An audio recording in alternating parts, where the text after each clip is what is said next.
Neljapäeval toimus Jõhvi valla volikogu järjekordne istung. Päevakorra projekt nägi ette 11 päevakorrapunkti. Esimene neist oli informatsioon.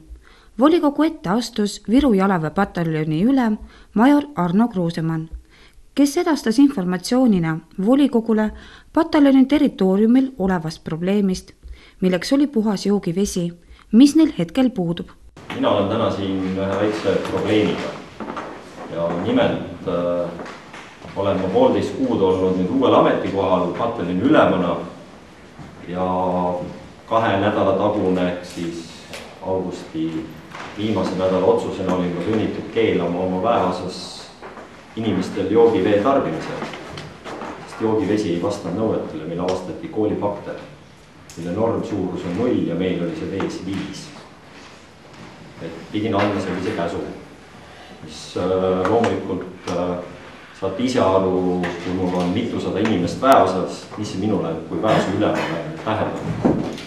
Kogu kulu, lisaveesi, organiseerimine, ostmine, see on nagu asja üks pool, aga see ei ole nagu ainuke teema, mis sellega haakub, et väeosa areneb, väeosa plaanitakse lisaehitisi, on tehtud detailplaneeringud, millega vald ja volikogu on kindlasti kursis või neid on menetletud.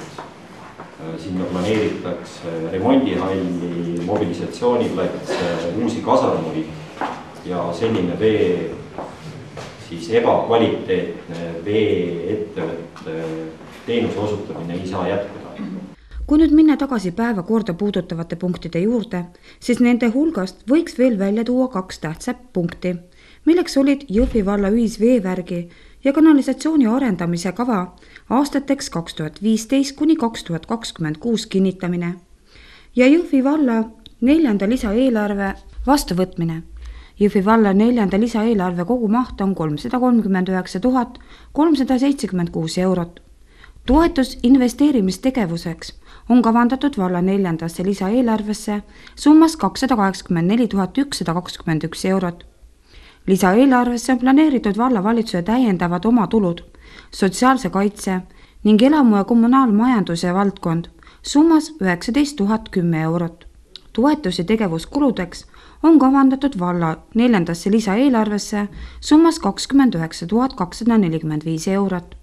Järgmine Jõhvi valla volikogu istung toimub 15. oktoobril.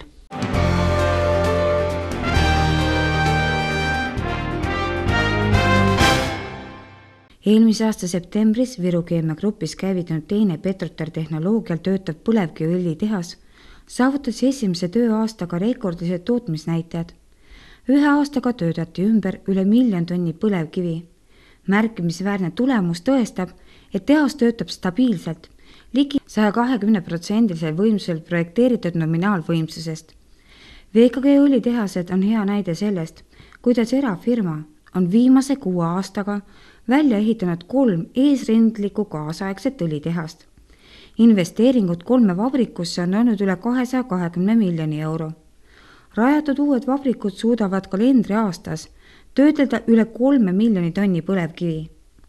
Kapitalimahukas õliäris on võitja see, kes suudab väiksema investeeringuga rajada tootmisvõimsuse, mis käivitub kiiresti ning töötab stabiilselt ja seisakuteta. Tehase kiire käivitus ja rekordilised näitearvud tõestavad, et inseneride poolt tehtud muudatused ja võetud tehnilised riskid on ennast õigustanud. Õlitehase Petroter 2 kõrged ümbertöötamise näitajad tõestavad tehase laitmatut stabiilset tööd. Kontserni spetsialistide poolt arendatud Petroter tehnoloogia jätkusuutlikkust ja kollektiivi kõrget pädevust. Rajatud tehased vastavad nii tehnoloogiliselt kui keskkonnanõuete osas parima võimaliku tehnika nõuetele. Petroter tehnoloogial töötavad õlitehased on praktikas tõestanud oma töökindlust, energiaefektiivsust ja keskkonnasäästlikkust. VKG Petroter 2 põlevkivi töötlemistehase võimsus on 3600 tonni põlevkivi päevas. Petroter 2 projekti maksumus on 65 miljonit eurot. Täisvõimsusel töötav tehas annab aastas riigile maksutulu üle 14 miljoni euro. VKG on Eesti üks suurimaid põlevkivi ümbertöötamise ettevõtteid ja maailma suuruselt teine põlevkivi tootja. VKG annab tööd enam kui 2100 inimesele Virumaal. VKG omandis on kaevandus, 7 põlevkivi ümbertöötamise tehast, sealhulgas tehased Petroter 1, 2 ja 3. Tööstusenergia tootmiskompleks, oma transpordi, remondi ja elektroonikavaasid. Viimase 8 aastaga on loodud üle 1200 uue töökoha.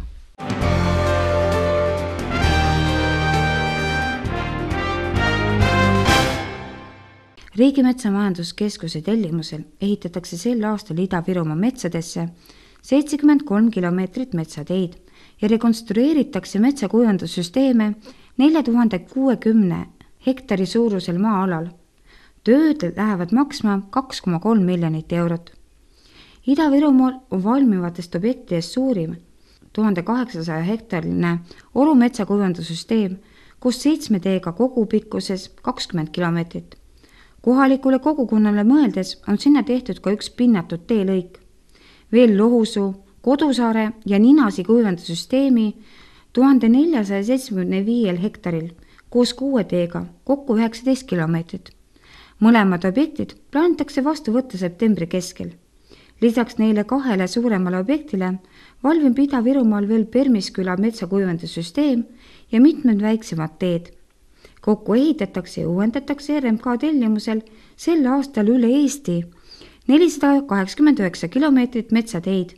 Kuivandussüsteeme rekonstrueeritakse 23 800 hektaril. Sellisteks investeeringuteks ja regulaarseteks hooldustöödeks kulub 23,3 miljonit eurot. Kõige enam tehakse metsaparandustööd tänavu Pärnumaal ja Ida-Virumaal. 2014. aastal investeeris RMK metsateede ja kuivandussüsteemide rekonstrueerimisse ja hooldamisse 23,6 miljonit eurot. Selle eest ehitati ja uuendati 267 kilomeetrit teid ja taastati kuivandussüsteeme rohkem kui 7000 hektaril. Reeglina tehakse metsaparandustöid ühel objektil 2 aastat. Valdavalt valmivad tööd septembris-oktoobris. RMK-le pakub teenust üle 150 ettevõtte. Kokku on tänavu valmivaid objekte üle Eesti ligi 200. Metsateid rajatakse ja vanu kuivandussüsteeme rekonstrueeritakse selleks, et parandada ligipääsu metsa, lihtsustada metsatöid ning säilitada varasema kuivandusega saavutatud puidu lisajuurdekasv ja parem kvaliteet. Teadlaste hinnangul kasvab tänu metsakuivandusele Eestis igal aastal ligikaudu 1 miljon tihumeetrit puitu rohkem. Parem metsateede võrgustik on oluline ka metsatulekahjude kustutamiseks ning muudab metsas liikumise mugavamaks seenelistele, marjulistele ja matkajatele.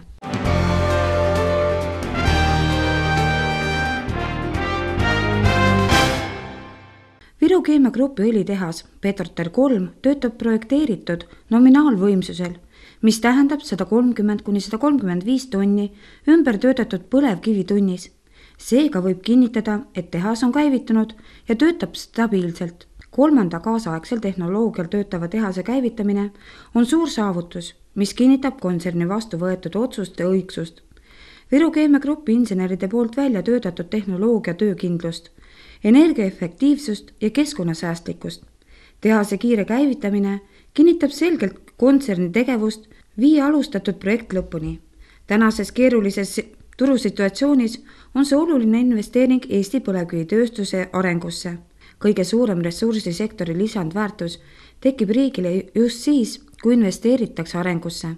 Tänases seisus on sektoril rohkem kui kunagi varem vaja riigi tuge pikaajalise stabiilsuse tagamiseks. Petroter 3 tehase ehitus algas 2013. aasta oktoobris. Ehituses käivitamiseni kulus vähem kui 2 aastat. Täisvõimsusel töörežiim saavutati 1 nädalaga. Petroter 3 projekti maksumus on 84 miljonit eurot ning investeering 3 tehasesse kokku on üle 220 miljoni euro. Üks täisvõimsusel töötav tehas annab aastas riigile maksutulu umbes 17 miljonit eurot. 3 tehasega loodi Ida-Virumaale 300 uut otsest hästi tasustatud töökohta ja ligi 1000 kaudset töökohta. Kuid mis puudutab uue juhatuse esimehe valimist, siis Viru Keemia Grupi uueks juhatuse esimeheks saab Ahti Aasman, kes oktoobris vahetab sellel ametikohal välja viimased 6 aastat kontserni juhtinud Priit Rohumaa. Ahti Aasmann on lõpetanud Tartu Ülikooli majanduse eriala. 18 aastat oma karjäärist on ta töötanud SEB pangas erinevatel positsioonidel ning aastatel 2008–2010 juhatuse esimehe ametis. Viimased 3 aastat on Ahti juhtinud riigiettevõtet aktsiaselts Eesti Raudtee. Mai keskel oma soovist ametist lahkuda teavitanud Priit Rohumaa jätkab tööd uue juhatuse esimehe ametisse astumiseni ehk septembri lõpuni. VKG on Eesti üks suurimaid põlevkivi ümbertöötlemise ettevõtteid ja maailma suuruselt teine põlevkiviõli tootja. Kontserni panus riigieelarvesse 2014. aastal ulatus 45 miljoni euroni. VKG annab tööd rohkem kui 2150 inimesele Virumaal. VKG on vastutustundlik ettevõte, kelle omandis on kaevandus 7 põlevkivi ümbertöötlemise tehast, sealhulgas tehased Petroter 1, 2 ja 3, 2 elektrijaama ning elektri ja soojuse.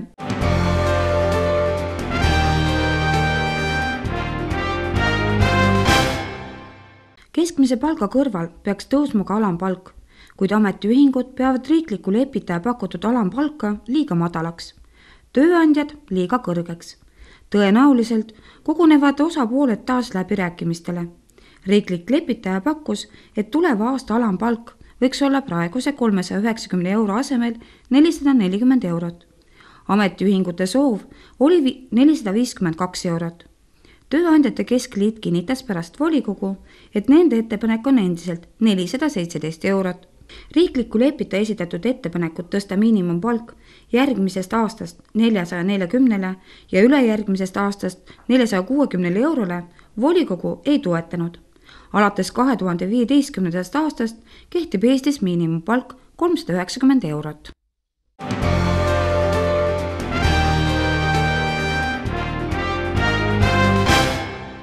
Organiseeritud tuletõrje 96. aastapäeva puhul toimusid päästekomandodes avatud uste päevad.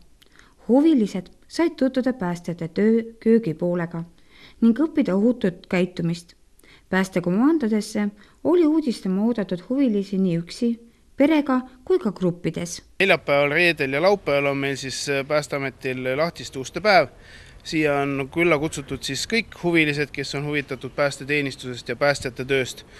Tutvustame siis lahtiste uste päeval meie tehnikat, hoonet, olmetingimusi, et kuidas need päästjad siis tegelikult oma tööaega siis veedavad siin. Täna on meil külas siis Sillamäe Kannuka põhikooli õpilased. Said nad esmalt vaadata ja katsuda siis esmaseid tulekustutusvahendeid, kasutasid nad tulekustutit ja tulekustutustekki ja edasi nad järgnesid siis päästetehnika tutvustusele.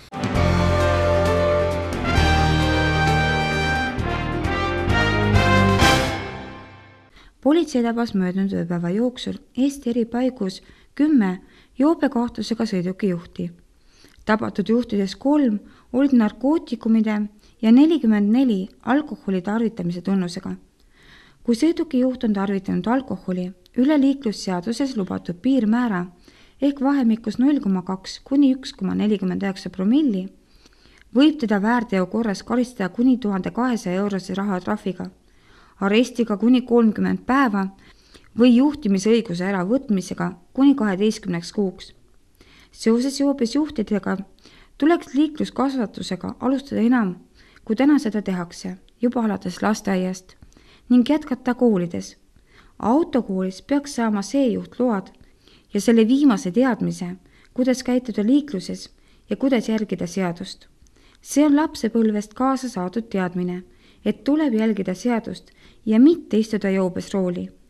Kui juht on narkojoobes või enam kui 1,5 promillises alkoholijoobes, saab kohustada karistada kriminaalkorras kas rahalise karistusega 30–500 päevamäära ulatuses või kuni 3-aastase vangistusega. Lisakaristusena võib kohus võtta siis juhtimisõiguse kuni 3 aastaks.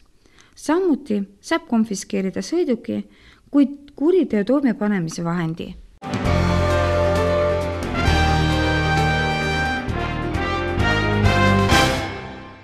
Statistikaameti andmetel kasvas biogaasi kasutamine Eestis mullu 27,4%. 22,3 miljoni kuupmeetrini. Põlevkivi kasutamine jäi 2013. aastaga samale tasemele ja oli 20,6 miljonit tonni. Diiselkütus kasutati mullu 637 200 tonni ulatuses ja autobensiini 240 900 tonni ulatuses, mida on aasta varasemast 7,1 ja 2,9% enam. Maagaasi kasutamine vähenes mullu 21,7%, 530,4 miljonile kuupmeetrile. Vedelgaasi kasutamine tõusis 17,9%, 9900 tonnile. Puithakke ja jäätmete kasutamine kasvas 1,3%, 2,7 miljoni tihumeetrini. Jäätmekütuse kasutamine kasvas 7,3%, 295 300 tonnini. Kivisöe tarbimine kasvas mullu Eestis 25,9%, 77 300 tonnini. Mullu ei kasutatud Eestis koksi. Aasta varem oli selle kasutus 5200 tonni.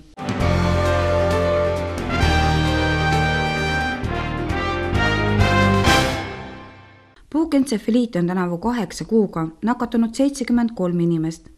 Võrreldes mullu sama perioodiga on haigestumine kasvanud enam kui poole võrra.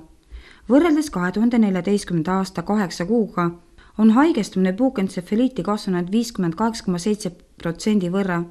Selgub Terviseameti andmetest. Mullu 8 kuu jooksul registreeriti 42 entsefaliiti haigestumist. Esimesed 3 puukentsefaliiti haigestumist registreeriti tänavu mais. Juunis tuvastasid meedikud 12 haigestumist, juulis 34 ja augustis 24. Ka mullu tuvastasid arstid esimese entsefaliiti nakatumise juhu mais. Puukborrelioosi haigestumine on võrreldes mullusega suurenenud 6,8%. Terviseameti andmetel nakatus tänavu jaanuaris borrelioosi 34 inimest, veebruaris 35, märtsis 22, aprillis 34, mais 44 inimest. Suvel kasvas nakatumiste arv hüppeliselt. Mais registreeriti 85 haigusjuhtu, juulis 201 ja augustis 268 nakatumist. Mullu samal perioodil tuvastasid meedikud kokku 677 nakatumist. Kui entsefaliiti haigestamist saab ära hoida vaktsineerimisega, siis borrelioosi vastu pole ravitööstuses seni vaktsiini leitud. Puukentsefaliidi vastu spetsiifilist ravi pole. Haigusele läbi põdenud omandavad eluaegse immuunsuse. Puukborrelioosi ravitakse antibiootikumidega. Kui puukentsefaliit esineb Eestis harilikult vaid aasta soojamatel kuudel, sest puukborrelioosi avastavad arstid inimestel aastaringselt. Puukentsefaliidi viirus jõuab inimese organismi kiiresti pärast hammustust, kuid borrelioosi bakteritest nakatumiseks kulub enamasti 2 ööpäeva, kuni nahka imendunud puugilt haigustekitajad inimesel üle kanduvad. Haiguse tunnused ilmnevad borrelioosi puhul veelgi hiljem, 1-4 nädala pärast. Kõige tavalisem borrelioosi nakatumise tunnus on paari sentimeetrise läbimõõduga punetav nahalööve. Puugi ohtlik aeg kestab tavaliselt aprillist oktoobrini, kuid pehme talv võib seda pikendada.